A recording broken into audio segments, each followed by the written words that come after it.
800 people came for free fuel. Soldiers told them to leave. Nobody moved. 4 hours earlier, the government had been told the pipeline was leaking. They did not close the valve. They called it minimal risk. 137 families called it something else. Let's get deep into this.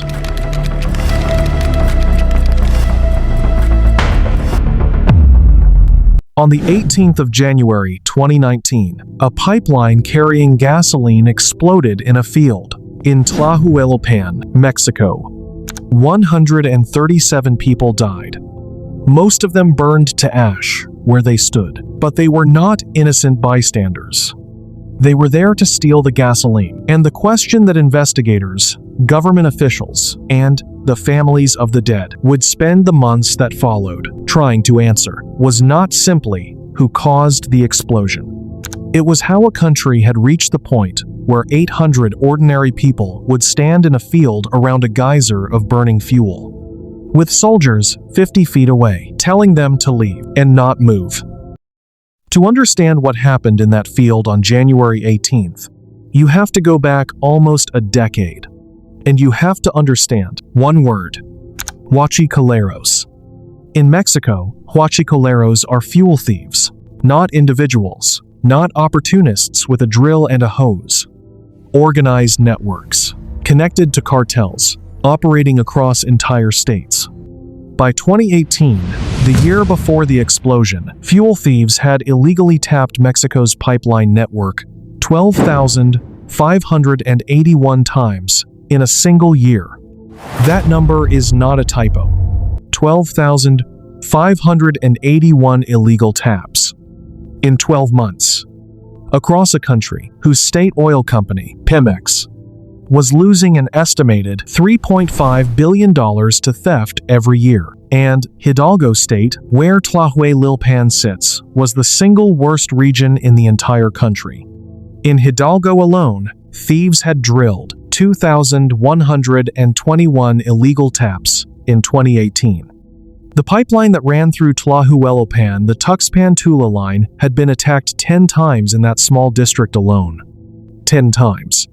Before January 18th, 3 weeks before the explosion, Mexico's new president, Andrés Manuel López Obrador, had launched a major crackdown on fuel theft. His strategy was direct. Shut down the pipelines, cut off the supply, force the thieves to stop. What happened instead was something nobody fully anticipated. The crackdown created shortages. Within days, gas stations across central Mexico had lines stretching for miles. Ordinary people, people who had nothing to do with organized crime, could not fill their cars, could not get to work, could not afford to wait in those lines. In Tlahuelilpan, nearly 2/3 of the population lived below the poverty line. When word spread on January 18th that gasoline was gushing freely from a pipeline in a field outside town, people came. Not just thieves, not just criminals, families, men with buckets, women with plastic containers, children. An estimated 800 people arrived over 2 hours to collect free fuel from a geyser shooting 20 feet into the air. At 2:30 inches the afternoon, 25 soldiers on patrol spotted the crowd. They set up a perimeter. They warned people to leave. They told them the pipeline was dangerous, that gasoline vapors were accumulating in the air around them. They had been ordered not to forcibly confront civilians, not to fire weapons, not to use physical force. So they watched, and the crowd grew. By 7 p.m., Pemex, the state oil company, had been notified of the leak for nearly 4 hours.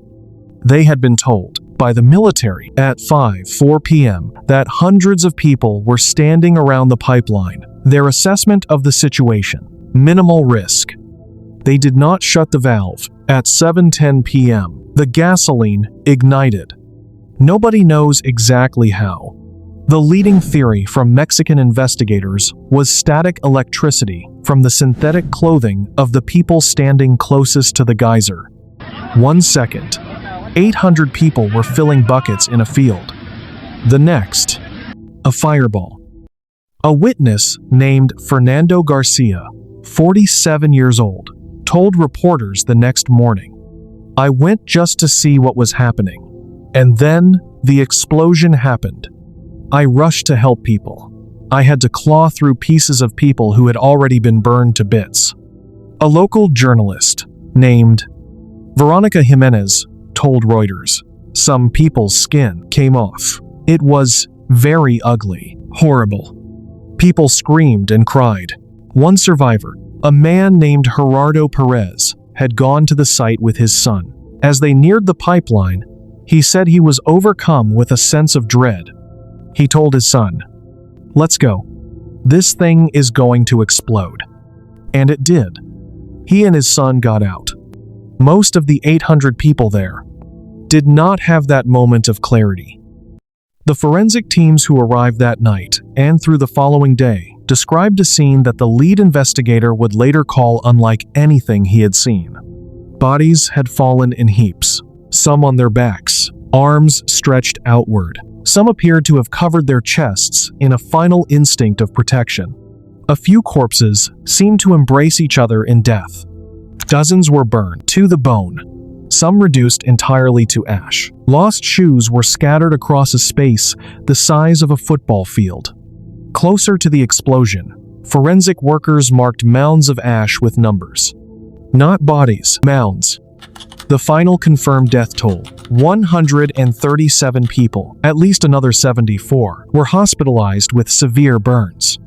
Some with burns covering 40% to 90% of their bodies. Several of the youngest victims, children, were airlifted to the Shriners Hospital for Children in Galveston, Texas.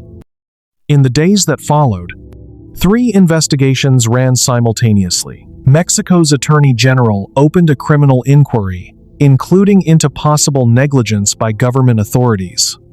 Pemex conducted an internal review of why the valve had not been closed when first notified. And a separate national inquiry focused on the crackdown itself, whether the fuel shortage policy had created the conditions that brought 800 people to that field. The answer to that last question was uncomfortable, but impossible to avoid. Hidalgo Governor Omar Fayad said it directly. In part, it was the shortage. People said, "There's gasoline here. It's free. It's spilling onto the ground. Let's get it." A Catholic priest in Tlahuelilpan, who conducted funeral after funeral that week, said something that would be repeated in Mexican newspapers for months afterward. The people don't like to steal. It's not something they enjoy, but they look up and see so much corruption, so much injustice, and they see that their hands are empty. The last detail investigators confirmed was also the most simple. Pemex had known about the leak for nearly 4 hours before the explosion. The military had told them 800 people were standing around the pipeline. The valve was never closed. Not because they couldn't, because they assessed the risk as minimal in a field. With 800 people and 10,000 barrels of gasoline moving through the line, the final number investigators confirmed. From the moment the leak was reported to the moment the fireball erupted, 2 hours and 6 minutes. 2 hours and 6 minutes, in which a valve could have been closed, a crowd could have been dispersed, and 137 people could have gone home. Days after the explosion, Reuters, journalists returning to Tlahuelilpan, found something that made the story complete in the worst possible way. New illegal taps. On the same pipeline, a few kilometers away, soldiers patrolling the area told reporters they had found 15 fresh illegal spigots just days after 137 people had burned to death. In one location, reporters saw a freshly dug hole leading to a shiny valve attached to the pipeline lying underground. Nearby, discarded plastic hoses, snack wrappers, an empty pack of cigarettes, a blanket still wet with gasoline. The explosion had changed nothing. The poverty had not changed. The corruption had not changed. The $3.5 billion stolen from Pemex every year had not stopped. And in a small town 2 hours north of Mexico City, where 2/3 of the people had nothing. The pipeline still ran underground, still full.